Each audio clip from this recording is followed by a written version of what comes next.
It's been called the United States' longest war, the war in Afghanistan, now entering its 18th year. Varying estimates put the cost of the war between 932 billion US dollars and 2 trillion US dollars. More than 38,000 civilians have been killed. There are other statistics as well. They mostly speak of death. But is the US close to ending all that, at least for itself? In talks with the Taliban in Qatar, it appears a so-called agreement in principle has been reached between both sides. They cover a Taliban assurance that Afghan territory will not be used as a platform for international terrorism and a commitment that US forces will pull out of the country. But it's the Afghans that are missing at the talks table. The Taliban refuses to speak to them. Still, the president of Afghanistan made his position clear. Our commitment is to provide peace and to prevent any possible disaster. But there are values that are not disputable, such as national unity, national sovereignty, territorial integrity, and a strong central government.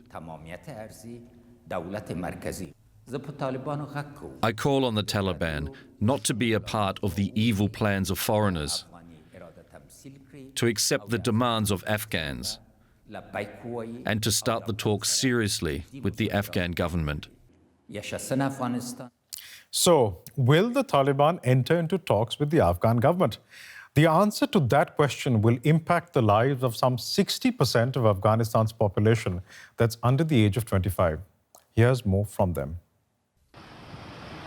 My name is Hussein. I am 19 years old and I work at a hairdressing salon in Kabul.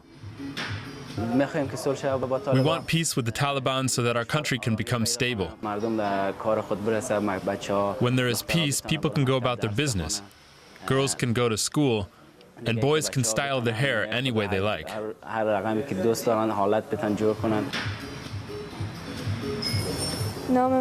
My name's Maram Ataye. I'm 16 years old and I play piano at the Afghan National Music Institute.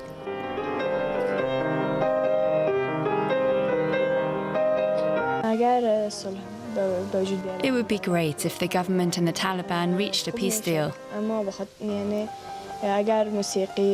If that happens, everyone should still have access to music, and rights for girls should be upheld.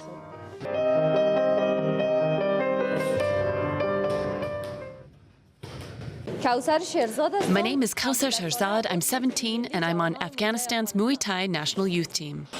Afghan women have achieved so much in sports. I'm optimistic.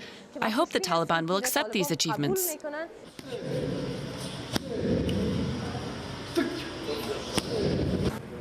My name is Sultan Qasim Saidi. I'm 18 years old and I'm an Afghan model.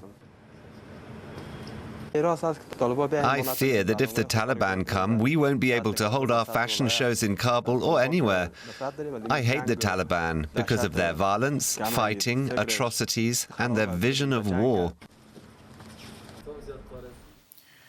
Joining me for more from Kabul is Ehsan Kane, a researcher with the organization Afghanistan Analysts Network, and Masood Saifullah from DW's Afghan department. Ehsan, I'd like to come to you first. How do young people in Afghanistan feel about a possible deal between the Taliban and the United States? Thank you so much for giving this opportunity. As a young Afghan who born and has grown up and lived in war, I believe every Afghan, no matter from where they are or belongs to which political or ethnic groups they are, believes that in asking for a peaceful Afghanistan, any attempts, even a small one, that support Afghans to achieve this goal is highly welcomed by Afghans, including Afghan young generation. So far, what happened between the Taliban and the U.S., unfortunately, the Afghan was missing there. So I think though Afghans believe this was an improvement, the talks between the U.S. and the Taliban representative, but unfortunately the Afghans was not there on the table. An important voice there, Ehsan. Let me just bring in Masood from DW's Afghan department. Masood, you've probably heard what Ehsan is saying, and you've also written a lot about these talks that we're referring to and followed the situation in Afghanistan as well for a long time.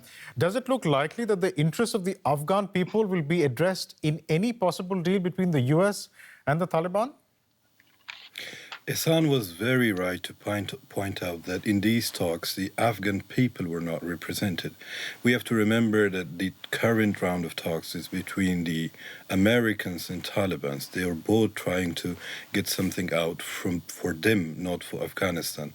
The Taliban continue to refuse to talk to the Afghan government, which will represent Afghanistan and its people in these talks. So whatever comes out from these talks, which is still in their first phases, whatever comes out, it will be a deal between the United States and Taliban. The Taliban will have to assure the United States that their soil, the Afghanistan, will not be used against Americans, but guarantees and mechanisms for this do not exist. We'll just have to wait and see what that final agreement eventually looks like. If I can just ask you at the end, Ehsan, you are 32 years of age and you've already alluded to this. Most of your life you have seen Afghanistan at war. What does Afghanistan need for peace? Very briefly, if possible. I think it's really important a national consensus should become, and everyone should agree on a mechanism how to deal with the Taliban. And just I also reflected what does mean, again, the talks between the Taliban and the US. I think so far what happened between those two parties, actually they are a direct party in the conflict. The Taliban acting like a government, and the US also received them as a government, which I think giving international legitimacy to the Taliban, which are not the government of Afghanistan. And with ignoring the Afghan government, actually they jeopardize the Afghan government legitimacy nationally. And I think it's really important for Afghans, including youngs, to be involved in all the process, and the talks should not be really happened behind the scenes. People has right to know the truth, what are happening about their fate, and they have right to be involved in there, and they have to be monitoring everything, and their voice should be on the table every time. Right, and hopefully that happens moving into the future. Ehsan Khaneh from Kabul and Masood Saifullah from DW's Afghan department. Thank you both very much for joining us.